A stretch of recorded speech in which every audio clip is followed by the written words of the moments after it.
ये एक ऐसे ब्रांड का फोन है जिसे आपके भाई ने पहली बार ट्राई करा है और कमाल की बात तो ये इस ब्रांड की तरफ से पहला फोन है जो 30,000 में आया है। तो फिर क्या है, उठा लिया हमने, देखते हैं कितना दम है इसमें।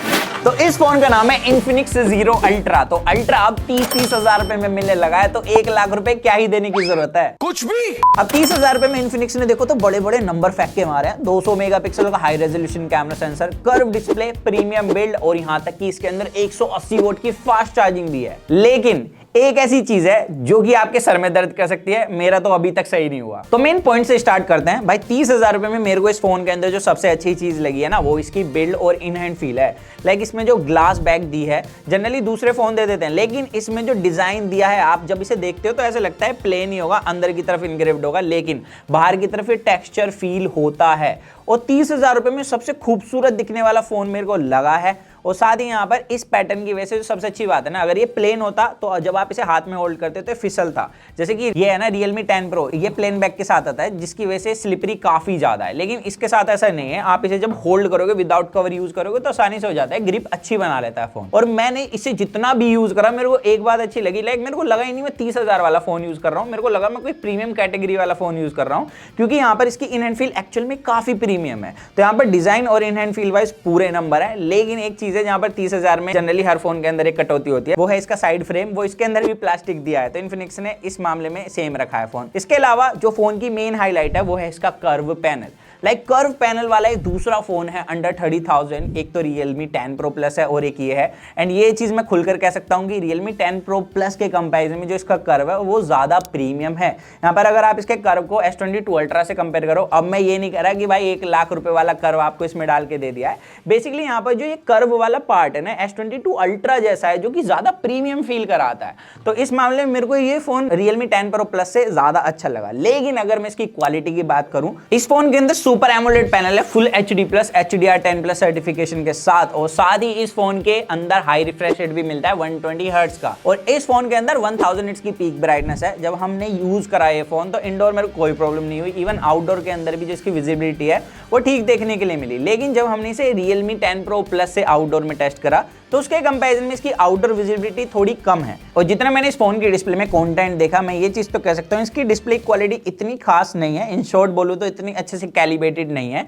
अब आसान शब्दों में समझाऊं, जब आप कोई डार्क पार्ट देखोगे, लाइक एमोलेड पैनल की जो मेन हाईलाइट होती है वो होता है डीप ब्लैक दिखाना, लेकिन इसके अंदर एमोलेड होने के बाद भी वो वाला मजा नहीं है। ये ब्लैक पार्ट को थोड़ा ब्राइट करने की कोशिश करता है, यहाँ तक कि जो डार्क कलर होता है उन्हें भी ब्राइट करने पर फोकस करता है, जिसकी वजह से जो एक्चुअल फील है वीडियो का वो खत्म हो जाता है। लाइक बैटमैन जैसी मूवी देखोगे तो आपको बिल्कुल मजा नहीं आएगा, आपको टॉर्च ले जाने की हालांकि फिर जरूरत नहीं है बस साले। और नेटफ्लिक्स वगैरह में मेरा जो एक्सपीरियंस रहा है इस फोन के साथ वो इतना अच्छा नहीं है। लाइक 30,000 रुपए में अदर ब्रांड इससे बेहतर डिस्प्ले दे रहे हैं, बस इसका जो कर्व वाला फील है वो काफी कमाल का है। और इस फोन में स्टीरियो स्पीकर्स होने के बाद भी जब मैं कंटेंट देख रहा था तो मेरे को साउंड क्वालिटी बहुत ज्यादा बेकार और लो लगी है।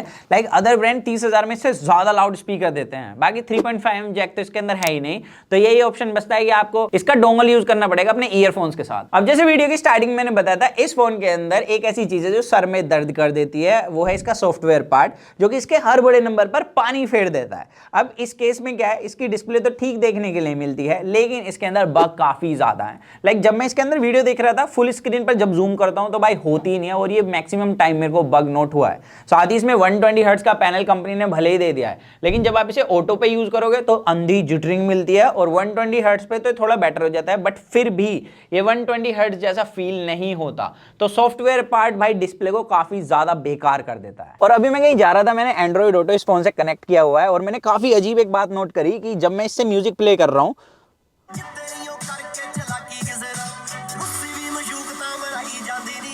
तो म्यूजिक की साउंड ऐसे जैसे मैं FM पे प्ले कर रहा हूं, और वहीं पर अगर मैं दूसरे फोन से कनेक्ट करके प्ले करूंगा तो साउंड बिल्कुल क्लासी आती है।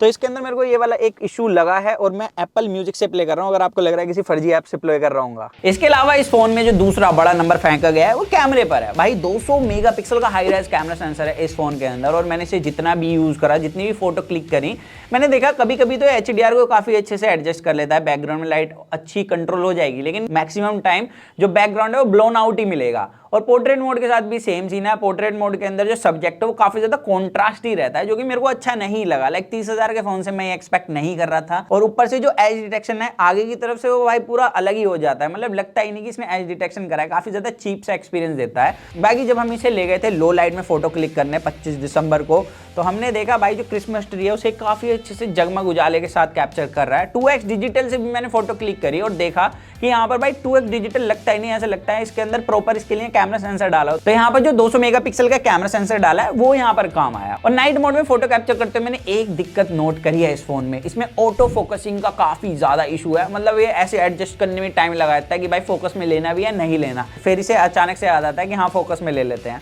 बट इसका जो नाइट मोड है वो मेरे को ठीक ठीक लगा। 200 मेगापिक्सल के हिसाब से मैं नहीं कहूंगा बहुत ज्यादा तगड़ा है। इसके अलावा बात आती है जो 13 मेगापिक्सल का अल्ट्रा वाइड है वो तो मेरे को बिल्कुल भी पसंद नहीं आया, क्योंकि यहाँ पर साइड में बहुत ज्यादा डिस्टॉर्शन मिलता है। 8 मेगापिक्सल का अल्ट्रा वाइड किसी दूसरे फोन के इससे बेहतर परफॉर्म कर सकता है जहां तक मेरे को लगता है। तो यहाँ पर अल्ट्रा वाइड मेरे को बिल्कुल भी पसंद नहीं, और लो लाइटिंग परफॉर्मेंस तो इसकी बिल्कुल भी अच्छी नहीं है। बाकी 2 मेगापिक्सल का कैमरा सेंसर है, इसे क्या ही टेस्ट करते तो हमने इसको बिल्कुल भी छुआ ही नहीं। गजब बेइज्जती है।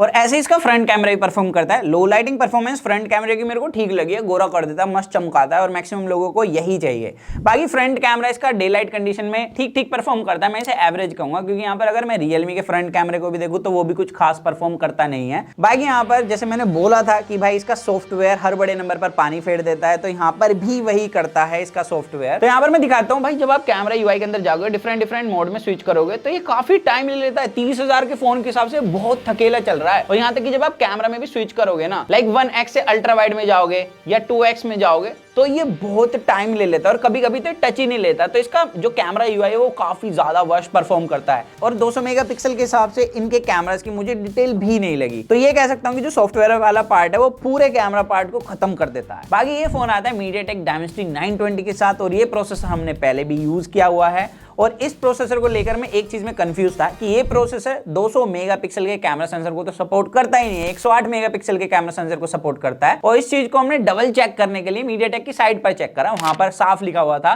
कि ये 108 मेगापिक्सल के कैमरा को सपोर्ट करता है। तो पता नहीं भाई इन्फिनिक्स ने कौन सा ऐसा जादू डाला जो 200 मेगापिक्सल के साथ इस प्रोसेसर को डाल के दे रहे हैं इस फोन के अंदर, पता नहीं कैसे ही हैंडल कर पा रहा है ये। और स्ट्रेंज बात तो है इस पॉइंट पर कोई बात ही नहीं कर रहा, मैंने कोई भी इन्फ्लुएंसर नहीं देखा जो इस पार्ट को अभी तक उठा के लाया अपनी वीडियो के अंदर। अब डायमेंसिटी 920 की जगह अगर ये 1080 प्रोसेसर देते तो वो 200 मेगापिक्सल के कैमरा सेंसर को सपोर्ट करता है, लेकिन ये सिर्फ 108 मेगापिक्सल के कैमरा सेंसर को सपोर्ट करता है। हालांकि इसके अलावा कोई भी फर्क नहीं है प्रोसेसर में, सिवाय 0.1 गीगाहर्ट्ज क्लॉक स्पीड के, जो कि ना के बराबर होती है। हमने Antutu बेंचमार्क भी रन स्कोर कराया, सीपीयू थ्रोटलिंग भी रन करा के देखी है, दोनों प्रोसेसर के बीच में हमें कोई फर्क नहीं मिला।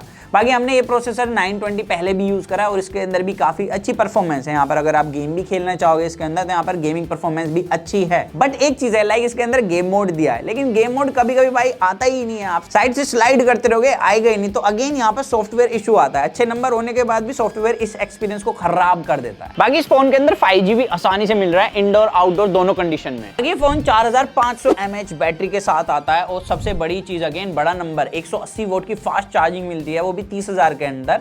और ये पहला फोन है इतनी फास्ट चार्जिंग के साथ 30,000 में। अब अगर आपको 180 वोट से इसे चार्ज करना है तो सेटिंग से फ्यूरियस चार्जिंग को इनेबल करना होगा, जब जाकर ये फास्ट चार्ज होगा।